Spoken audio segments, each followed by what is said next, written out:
Hello, I'm Father Dennis Donovan for the Apostleship of the Sea, USA. Let me tell you a story which is remarkable but true. After hearing it, I hope you will join me in prayer and promote this story among your friends. To set the stage, let's begin with a brief visit to Tampa, Florida. Tampa has some wonderful places to visit, like the Tampa Zoo, Busch Gardens, and Ybor City, where they hand-roll cigars. There's also a port which services many of the major cruise lines. The centerpiece of the harbor is the Florida Aquarium, a beautiful museum with a glass atrium. It contains stunning exhibits of marine life and a gigantic shark tank with real sharks. But the real gem of the harbor is another museum right behind the aquarium. Snuggled between two cruise terminals is a pier where you'll find a ship called American Victory. During World War II, 414 of these Victory cargo ships were built, each one given a name which ended with the word Victory.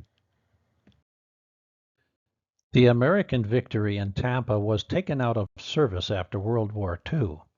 It is one of only 3 fully operational World War II Victory ships in the country. The others are the Lane Victory in Los Angeles and the Red Oak Victory, pictured here in Richmond, California. The American Victory still sails a few times each year. It is now a museum, open to the public, and listed on the National Register of Historic Places. Ships like this served brave sailors who battled with rough seas to bring supplies to their comrades in the Army, Marine Corps, Navy, Air Force, and Coast Guard, carrying ammunition, vehicles, equipment, and troops necessary to defend our country. Once on board, experience firsthand the many parts of the ship, like cavernous 3-level cargo holds, the radio room, the galley, the bridge, the captain and crew quarters, the engine room, and lifeboats. The ship is heavy at 7,612 tons, but that pales in comparison to the cruise ships around it with an average of 100,000 tons. Please take a close look at this ship. Notice that there isn't a lot of deck space. Most of the volume on these merchant marine vessels was in the body of the ship, in dark, cavernous, cold hulls where all the cargo was stored. But of all the Victory ships like this, there is one that was more remarkable than all the others.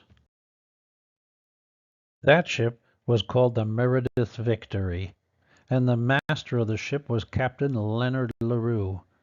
They both became famous for something that happened in 1950. It was 3 days before Christmas. Folks were busy decorating their homes and preparing food for the holiday. Pastors were tweaking their homilies, while choirs rehearsed their Christmas carols. Mailmen were busy delivering people's Christmas cards, no matter what the weather. Included in the mail was the Christmas issue of Life magazine, delivered to more than 5.2 million readers. Travel by train, car, and plane was as busy as ever, as it was an extended holiday weekend, with Christmas Day being on a Monday. On television, a frequent commercial featured a sea captain who traveled all around the world. Pointing to a globe in a ship's cabin, he declared that nothing in the world was as remarkable as what he discovered. It was silly putty. It's the gift every child wanted for Christmas, and it was selling faster than ever.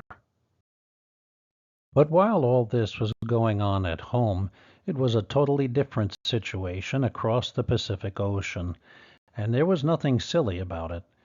The heroic captain and his crew were preoccupied with delivering an unexpected Christmas gift that was totally different in nature and would be remembered forever. Captain Leonard La Rue and his crew aboard the SS Meredith Victory were working hard to rescue military personnel from the besieged port of Hungnam in northeast Korea.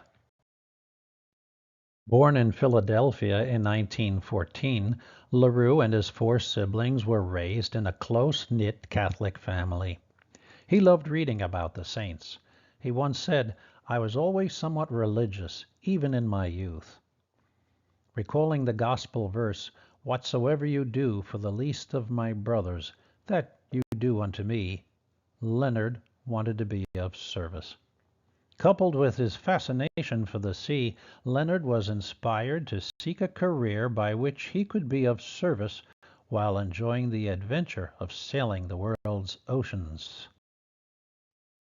Leonard La Rue attended the Pennsylvania Nautical School, served aboard the school ship Annapolis, and graduated in 1934.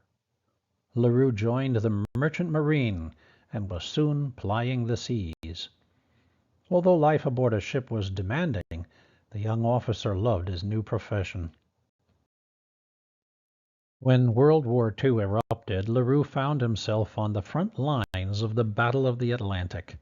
With Hitler's U-boats patrolling the Atlantic in small wolf packs, hundreds of Allied merchant marine ships were sunk every month. La Rue sailed in what became known as the Murmansk runs, enduring treacherous Arctic waters, bad weather, and German military units that were terrifying tests of nerves and endurance. Then, in 1950, by then a captain, La Rue was called upon to serve in a new capacity. He was assigned to the SS Meredith Victory, a 455-foot Victory-class cargo vessel named for Meredith College, an all-women's school in Raleigh, North Carolina. The ship was similar in design to the American Victory in Tampa, previously mentioned. The Korean War was underway, and hundreds of merchant marine cargo vessels were needed to supply the U.S. troops. In Oakland, California, they were busy loading 10 Sherman tanks, 250 trucks weighing 2.5 tons each, 150 tons of ammunition, and all kinds of other equipment needed for the war. Captain La Rue and the ship's purser, Robert Lunny, pictured here, traveled by cab across the bay to San Francisco to pick up their sailing orders. When they left there, La Rue told the cabby to stop at Old St. Mary's Cathedral, where he and Lunny, also a Catholic, joined in prayer for the men and for the ship. They both knew they were heading into war. By late December, after participating in the Incheon landing and numerous missions along Korea's east coast, Captain La Rue was ordered to Hungnam, North Korea, to support one of the greatest military evacuations of civilians in U.S. history. La Rue maneuvered his ship into Hungnam, seen here moored in Hungnam Harbor. His orders were to retrieve the U.S. soldiers, but there was another problem. Tens of thousands of North Korean refugees were begging to be evacuated as well. The Chinese army was pressing in on Hungnam. La Rue received a request from Central Command to help the refugees, shown here with another ship in the background. He decided to bring on board as many as possible in the little time they had. As each moment went by, the way out of the harbor became more treacherous. Mines floated everywhere, and only a narrow channel had been cleared by the Navy minesweepers. There was fire support from battleships that kept the Chinese army at a distance, but they couldn't stay for long. On the night of December 22nd, the Meredith Victory began taking aboard a stream of refugees who feared they would be killed by Chinese troops. La Rue said, "There were families with 8 and 10 children, a man with a violin, a woman with a sewing machine, a young girl with triplets. There were 17 wounded, some stretcher cases, many who were aged, hundreds of babies.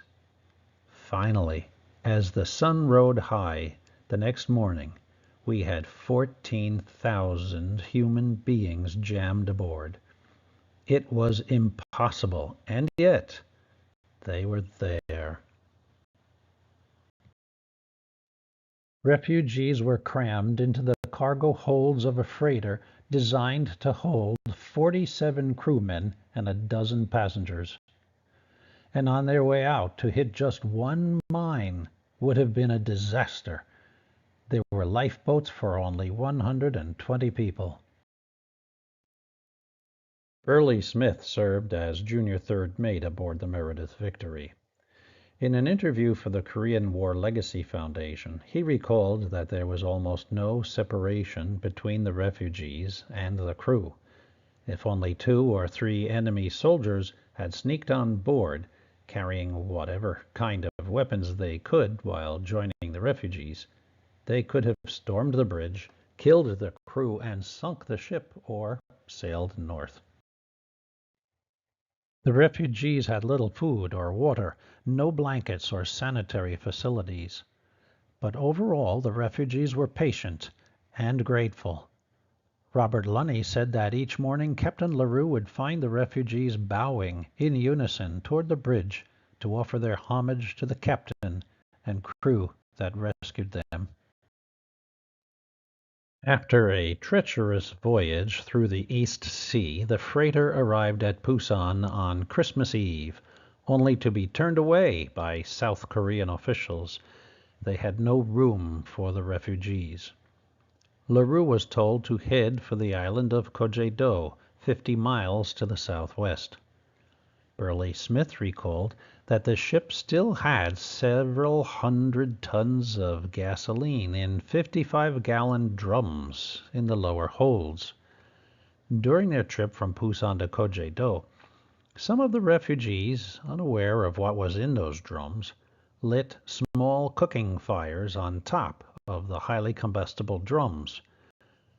Fortunately, the fires were extinguished quickly, and an explosive disaster averted.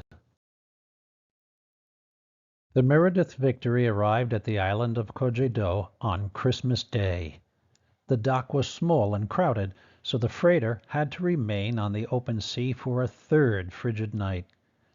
The next day, 2 LSTs, Navy ships designed to land tanks on shore during combat, were lashed to the freighter, and the refugees climbed onto them and to finally make it to safety. Even with the refugees crammed aboard the standing room-only vessel for 3 days without food, water, or bathrooms, every man, woman, and child survived. But LaRue took no credit for the rescue. He would later say, "God's own hand was at the helm of my ship." Years later, the event was memorialized with this monument at Kojedo.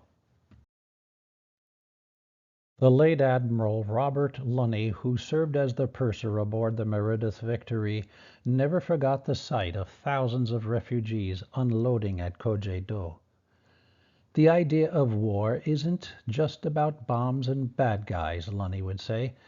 It's also about preserving the integrity of a nation and the dignity of its people. We, the crew, felt we had done that. Lunny asked Captain LaRue what convinced him to go ahead with the rescue, even after they warned him about the danger in taking a ship in, how close the enemy was to the beachhead, and he stood to lose his ship or his men. The captain just reached over and touched the Holy Bible, saying, "The answer is here. No greater love hath a man than to lay down his life for his friends." In 1954, just 3 years after Meredith Victory's miraculous voyage, Leonard La Rue retired from life as a sea captain. After a period of discernment, he traveled to Newton, New Jersey. There, he started a new life. La Rue entered St. Paul's Abbey in Newton, New Jersey, as a Benedictine monk. In his book, The Mariner and the Monk, Philip Lacovara describes what life was like at the Abbey. LaRue chose the name Marinus, not, as was sometimes reported, because he had been a merchant mariner, but as a male version of the name Mary, the mother of Jesus. On Christmas Eve 1955, the 5th anniversary of the miraculous rescue, Leonard La Rue was admitted as a novice with the intention of staying at the Abbey for the rest of his life. A year later, on Christmas Day 1956, Marinus made his first vows. As a monk, he would strive continually to improve his personal behavior and faithfully live his monastic vocation. He had a special reverence for Our Lady of Fatima and prayed the rosary daily for the conversion of Russia. He blended well with the other monks and enthusiastically did as he was asked. He worked various housekeeping jobs, caring for 900 chickens, trimming hedges, shaping the conifers the abbey would sell each year as Christmas trees. He loved to sing with gusto, never understanding why his fellow monks occasionally did not share his enthusiasm.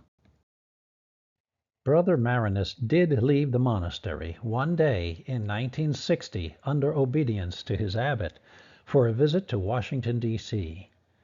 By an act of Congress for his bravery and leadership, he was awarded the Merchant Marine Meritorious Service Medal, the Merchant Marine's highest honor.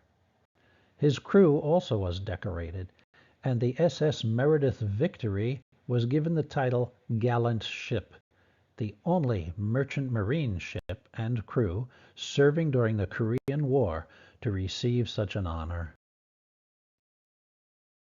He always remained a humble man. The late Father Gus Beck, a native of Korea and director of Salesian missions, once visited Brother Marinus. One day, he said, Brother Marinus offered to show me a few photos taken aboard the Meredith Victory with the Korean refugees. He told an amazing story. But Brother Marinus never once mentioned that he was captain of the ship. By the year 2000, the number of monks had declined at the abbey, and there were serious discussions about closing it. The monks moved from their original abbey into a newer building across the street, which had once been a Benedictine school. On October 19, 2001, the monks of Waegwon Abbey in South Korea agreed to send some monks to live at St. Paul's to boost their community. In the meantime, Brother Marinus lived as a faithful Benedictine until his death on October 14, 2001, at the age of 87, just shy of his 45th anniversary. He was laid to rest in the Abbey Cemetery in Newton, New Jersey. The New York Times and many other papers across the country wrote impressive obituaries. 2 months later, Father Bosco Kim and 5 monks arrived from South Korea. They began a massive outreach to the Korean Catholic community in the USA. Today, St. Paul's Abbey has become a vibrant center of spirituality. Through his intercession, perhaps, it's ironic that while Brother Marinus rescued the Koreans, it was the Koreans that rescued Brother Marinus's abbey. In June 2017, the new leader of South Korea at the time, President Moon Jae-in, publicly acknowledged that he owed his life to Captain LaRue. His parents were among the thousands saved aboard the Meredith Victory. The president was born 2 years later on the island of Kojedo. Former refugees who sailed aboard the Meredith Victory gathered at Dongcheon Church in Seoul in December 2018 to pay tribute to Captain LaRue and his crew. There are an estimated 1 million descendants of those rescued during the 1950 Hungnam evacuation, what is commonly called the Christmas miracle. In June of 2018, Cho Yun-jae, ambassador of South Korea to the United States, visited the grave of Brother Marinus at St. Paul's Abbey. Captain LaRue was also honored in Korea as a military war hero, the first non-Korean to be given the honor. The next time you visit Tampa, Richmond, or San Francisco, visit one of the Victory ships there and picture yourself among 14,000 people huddled aboard that ship for a few days. You'll understand the magnitude of Captain LaRue's heroic effort and his ship of miracles. On March 25, 2019, Bishop Arthur Serratelli, Bishop of the Roman Catholic Diocese of Paterson, New Jersey, started the process for the canonization of Brother Marinus as a saint in the Catholic Church. 3 months later, the United States Conference of Catholic Bishops overwhelmingly approved the cause for sainthood of Servant of God, Benedictine Brother Marinus La Rue. This process requires financial resources to pay for those doing research and background checks. For this purpose, the Servant of God Brother Marinus Guild has been created at the Apostleship of the Sea. You can make a gift online to become a member of the Guild. The recommended donation is $50, but more is accepted. There is also a prayer for the cause of Brother Marinus, which we ask you to pray daily. It too can be found at the AOS USA website.